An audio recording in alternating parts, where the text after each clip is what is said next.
বন্ধুরা, একদম ঠিক শুনেছেন। এটা কোনো সাধারণ চাষ নয়, এটাকে বলা হয় ইন্টিগ্রেটেড ফার্মিং মডেল।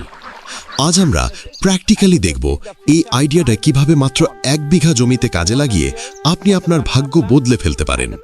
এখানে আলাদা আলাদা কোনো কাজ নয়, সব হবে একসাথেই। এই 1 বিঘা জমিতেই হবে মাছ চাষ, দেশি মুরগি পালন, হাঁস পালন এবং পুকুরের চারপাশে কলা চাষ। সবচেয়ে মজার বিষয় হলো এই সিস্টেমে একটার বর্জ্য অন্যটার সম্পদ হয়ে যায়। মুরগির বর্জ্য মাছের খাবার, হাঁস পুকুর পরিষ্কার রাখে এবং পানিতে অক্সিজেন বাড়াতে সাহায্য করে, আর পুকুরের পাড়ে হয় কলার বাম্পার ফলন। বন্ধুরা, আমরা যে মডেলটা নিয়ে কথা বলছি তার নাম দিয়েছি সেফটি ফর অ্যাগ্রো মডেল। ঠিকভাবে এই মডেলটি করলে বছরে 6 থেকে 7 লাখ টাকা পর্যন্ত আয় করা সম্ভব। চলুন ধাপে ধাপে দেখে নিই কিভাবে আপনার এই 1 বিঘা জমিকে আপনি আস্ত একটা টাকার মেশিনে পরিণত করবেন। তবে তার আগে চ্যানেলে নতুন হয়ে থাকলে এখনই সাবস্ক্রাইব করুন। চলুন বন্ধুরা, এবার প্র্যাকটিক্যালি এই মডেলের প্রথম ধাপে চলে যাই, আর তা হলো বিজ্ঞানসম্মতভাবে পুকুর খনন এবং সঠিক নিয়মে মাছ ছাড়া। আপনার 1 বিঘা অর্থাৎ প্রায় 33 শতক জমির পুরোটা জুড়েই কিন্তু পুকুর কাটলে চলবে না। এর মধ্যে প্রায় 20 থেকে 22 শতক জায়গায় হবে আমাদের মূল পুকুর, আর বাকি 10 থেকে 12 শতক জায়গা থাকবে পুকুরের চারপাশের চওড়া পার বা আল হিসাবে। মনে রাখবেন, এই পাড়টাই কিন্তু আমাদের আয়ের আরেকটা বড় রাস্তা, কারণ এখানেই হবে কলা চাষ এবং অন্যান্য কার্যক্রম। এবার আসি পুকুরের গভীরতার কথায়। পুকুরটি কাটতে হবে মোটামুটি 5 থেকে 6 ফুট গভীর করে। এর চেয়ে বেশি গভীর করার কোনো দরকার নেই, কারণ খুব বেশি গভীর হলে নিচের জলে সূর্যের আলো ঠিকমতো পৌঁছাতে পারে না, ফলে মাছের জন্য প্রয়োজনীয় প্রাকৃতিক খাবার বা প্ল্যাঙ্কটন তৈরি হতে সমস্যা হয়।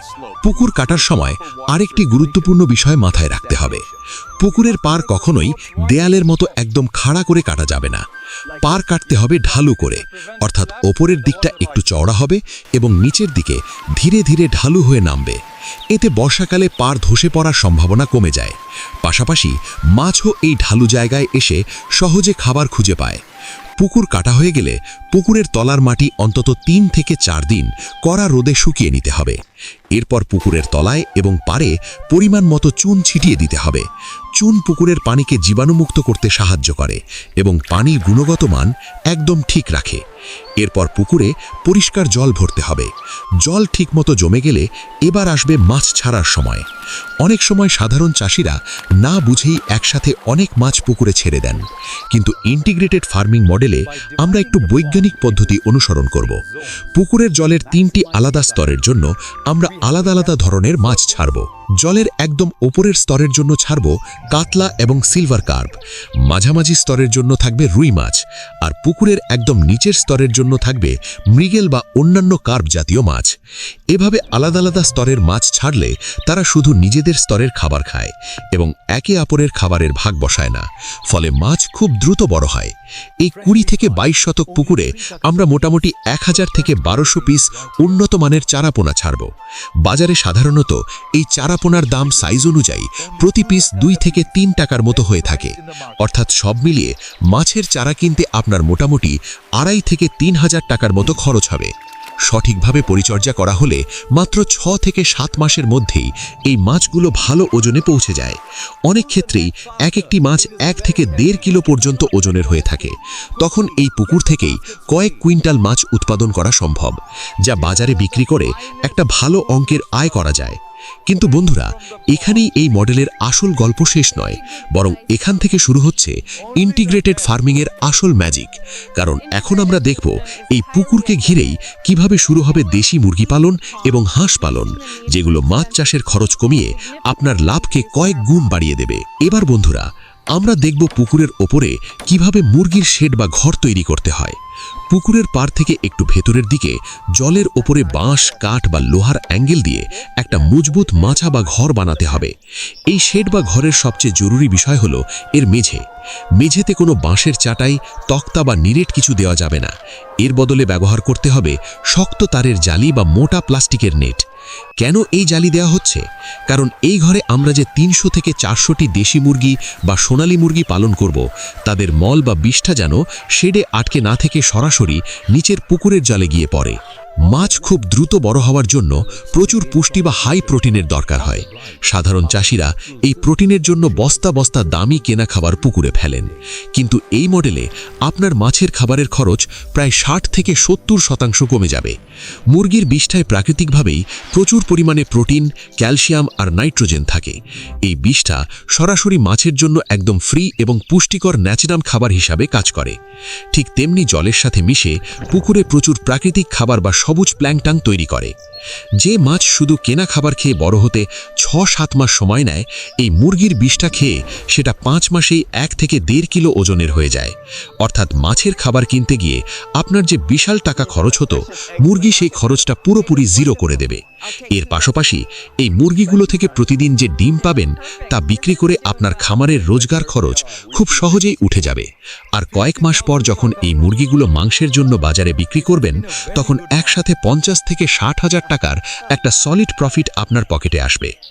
পুকুরে এতগুলো মাছ দ্রুত বড় হওয়ার জন্য প্রচুর অক্সিজেনের দরকার হয়। সাধারণ চাষিরা এর জন্য দামি এয়ারেটার মেশিন কেনেন, কিন্তু আমাদের এই সেফটি 4 অ্যাগ্রো মডেলে কোনো মেশিনের দরকার নেই। আমাদের মেশিন হলো হাঁস। পুকুরে আমরা ছেড়ে দেব খাকি ক্যান্টেবেল বা উন্নত জাতের কিছু হাঁস। হাঁস যখন সারাদিন পুকুরের জলে সাঁতার কাটবে, তাদের পায়ের মুভমেন্টে প্রাকৃতিকভাবেই জলেও প্রচুর অক্সিজেন তৈরি হবে। সাথে জলের ক্ষতিকারক পোকামাকড়, শামুক বা ঝিনুকগুলো হাঁস খেয়ে নেবে। ফলে পুকুরের জল থাকবে একদম পরিষ্কার এবং মাছ থাকবে রোগমুক্ত। এর পাশাপাশি হাঁস যখন সারাদিন পুকুরে ঘুরে বেড়াবে বা সাঁতার কাটবে, তখন তাদের মল বা বিষ্ঠাও সরাসরি পুকুরের জলে মিশে মাছের জন্য চমৎকার একটা প্রাকৃতিক খাবারের উৎস হয়ে উঠবে। অর্থাৎ মুরগির পাশাপাশি হাঁসও আপনার মাছের খাবারের খরচ কমাতে দারুণ সাহায্য করবে। তবে হাঁসের জন্য পুকুরের পাড়ে বা জলের ওপরে একটা ছোট শেড বা ঘর বানিয়ে দিতে হবে, যাতে তারা রাতে নিরাপদে থাকতে পারে। এই হাঁসগুলো পুকুরে শুধু যে অক্সিজেন দেয় বা মাছের খাবার যোগায় তা নয়, খাকি ক্যান্টেবেল জাতের হাঁস কিন্তু প্রচুর ডিমও দেয়। মুরগির পাশাপাশি প্রতিদিন এই হাঁসের ডিম বাজারে বিক্রি করেও আপনার হাতে ভালো একটা এক্সট্রা ক্যাশ টাকা আসবে। হাঁস আর মুরগির এই যুগলবন্দিকে আপনার পুকুর হয়ে উঠবে একটা স্বয়ংসম্পূর্ণ জায়গা, যেখানে কোনো কিছুই নষ্ট হয় না, বরং সব কিছুর ফায়দাই দিন শেষে আপনার লাভের খাতায় জমা হয়। এবার বন্ধুরা আসি আমাদের এই মডেলের একদম শেষ ধাপে, আর তা হলো পুকুরের চারপাশের চওড়া পাড়ের সঠিক ব্যবহার। মনে রাখবেন, আমাদের এই মডেলে পাড়ের 1 ইঞ্চি জায়গাও ফাঁকা রাখা যাবে না। পুকুরের চারপাশের পুরো পাড় জুড়ে লাগাতে হবে কলা গাছ। আপনারা নিশ্চয়ই জানেন, কলা গাছের প্রচুর জলের দরকার হয়, আর পুকুরের ঠিক ধারে থাকায় সেই জলের সমস্যা অনেকটাই প্রাকৃতিকভাবেই মিটে যায়। ফলে গাছ দ্রুত বড় হয় এবং ফলনও ভালো হয়। শুধু ফলনই নয়, এর পেছনে একটা বড় বিজ্ঞানসম্মত কারণও রয়েছে। অনেক সময় শত্রুতাবশত কেউ পুকুরে বিষ দিয়ে দেয়। এমন বিপদের দিনে এই কলা গাছই আপনার ত্রাতা হতে পারে। কলার কাণ্ড বা থোর ছোট ছোট টুকরো করে জলে ফেলে দিলে তা প্রাকৃতিক ফিল্টার বা বায়ো অ্যাবজারভেন্ট হিসাবে কাজ করে। কলার কাণ্ডের ভেতরের অংশ খুব দ্রুত জলের ক্ষতিকারক রাসায়নিক ও বিষাক্ত পদার্থকে শুষে নেয়, ফলে আপনার স্বাদের মাছগুলোর প্রাণ বেঁচে যায়। এর পাশাপাশি আপনি চাইলে কলা গাছের ফাঁকে ফাঁকে মাচা করে লাউ বা শশাও চাষ করতে পারেন। এতে একই জমি থেকে আরও অতিরিক্ত আয় করা সম্ভব। এখন বন্ধুরা একবার পুরো হিসাবটা কল্পনা করে দেখুন। একদিকে পুকুরে মাছ চাষ চলছে, পুকুরের ওপরের শেডে মুরগি পালন হচ্ছে, পুকুরে হাঁস সাঁতার কাটছে, আর চারপাশের পাড় জুড়ে হচ্ছে কলা, লাউ ও শশার চাষ। প্রতিদিন মুরগি আর হাঁসের ডিম বিক্রি করে খামারের দৈনন্দিন অনেক খরচই উঠে যেতে পারে। আর যখন 6 থেকে 7 মাস পর পুকুর থেকে কয়েক কুইন্টাল মাছ, একসাথে অনেকগুলো মুরগি ও হাঁস আর পাড় থেকে কলার ভালো ফলন বিক্রি করবেন, তখন এইমাত্র 1 বিঘা জমি থেকেই বছরে বড় অঙ্কের আয় করা সম্ভব। এই কারণেই ইন্টিগ্রেটেড ফার্মিংকে অনেকেই ভবিষ্যতের স্মার্ট কৃষি পদ্ধতি বলে থাকেন। বন্ধুরা, আজকের এই মডেলটি আপনাদের কেমন লাগলো অবশ্যই কমেন্ট করে জানান। ভিডিওটি যদি ভালো লাগে তাহলে একটি লাইক দিন এবং কৃষি ও খামার সম্পর্কিত এমন আরও উপকারী ভিডিও পেতে আপনার প্রিয় চ্যানেলটিকে সাবস্ক্রাইব করুন।